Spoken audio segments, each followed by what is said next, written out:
What if one of the most damaging beliefs women carry isn't "I'm not enough"? It's "there's something wrong with me." Because once we believe that, we spend years trying to fix ourselves. And today, I want to explore a question that completely changed the way I see personal growth. What if you're not actually broken? I think that the hidden assumption shows up in ways that we actually don't even realise. We don't notice it. Because many of us have asked ourselves, why am I like this? What's wrong with me? What's going on? Why can't I just get this together? Why am I still struggling with this problem or with these things?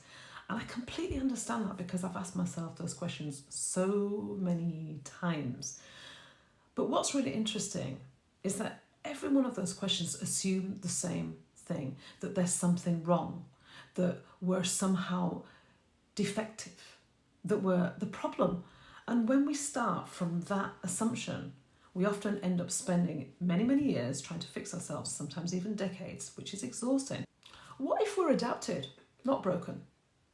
One of the biggest shifts can happen when we begin to realise that many of the things we've judged ourselves for actually develop for a reason. It could be people pleasing, it could be perfectionism, it could be overthinking, it could be being hyper independent, always trying to prove ourselves. And these things didn't appear out of the blue, they didn't come out of nowhere. They were adaptations over time. They were coping strategies, maybe ways of staying safe, ways of belonging, ways of navigating through life. And whilst those patterns no longer serve us, that doesn't mean we're broken. It means we're human. And in fact, what if some of the things we've been judging most harshly about ourselves were once intelligent strategies? Strategies that our nervous systems developed to help us feel safe, accepted, to help us feel loved, protected, in control. Because when we understand something, we can work on it. That's awareness. When we judge it, we tend to fight it. And many of us have spent many years fighting ourselves. And what's really fascinating for me is that our brains are constantly looking and scanning for evidence to support what we believe. So if we believe I'm broken, our brain starts collecting evidence of that. Every setback, every mistake, every struggle, every difficult challenge or difficult day. And before we know it, our minds are quietly saying, see, there it is again. See, you're still struggling. I told you so. See, something's going wrong with you. And not because it's true, but because our brains are incredibly good at finding evidence for what we already believe. And after a while, we stop seeing ourselves clearly because we start seeing ourselves through that lens. And that lens just becomes exhausting because it's very difficult to grow when you're constantly relating to yourself as a problem.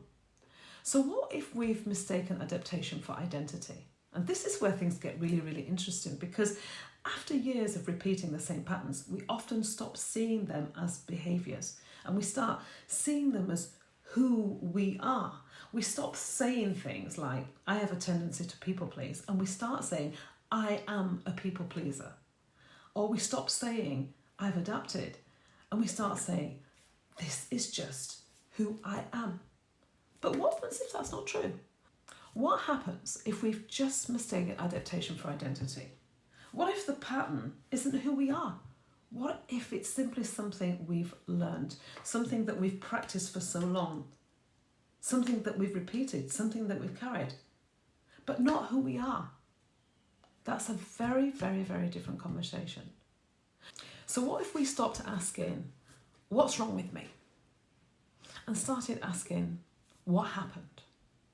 What have I learned? What have I adapted to? What has this part of me been trying to do for me? How has this part been trying to protect me? Now we're having a really different conversation, right?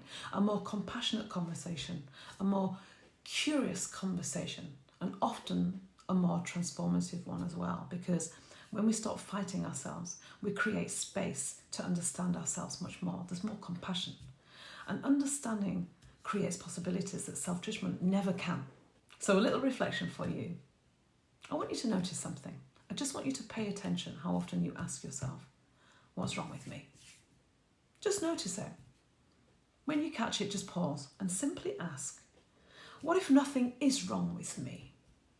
And not as an affirmation, not as something you have to believe, just as a question, just as a possibility. And notice what happens. Notice what happens in your body. Notice what softens. Notice what shifts. Notice what becomes available when you stop treating yourself like a problem that needs to be solved. Because maybe you were never broken. Maybe you just spent simply years relating to yourself as if you were. And those are not the same thing. Maybe some of the things we've judged mostly and harshly about ourselves were never signs that we were failing. Maybe there were signs that we're adapting, protecting, coping, navigating life with tools and awareness we had at the time. And perhaps that's where healing begins, not with fixing ourselves, but with understanding ourselves, and not with becoming somebody new, but with remembering that we were never broken in the first place. So until next time.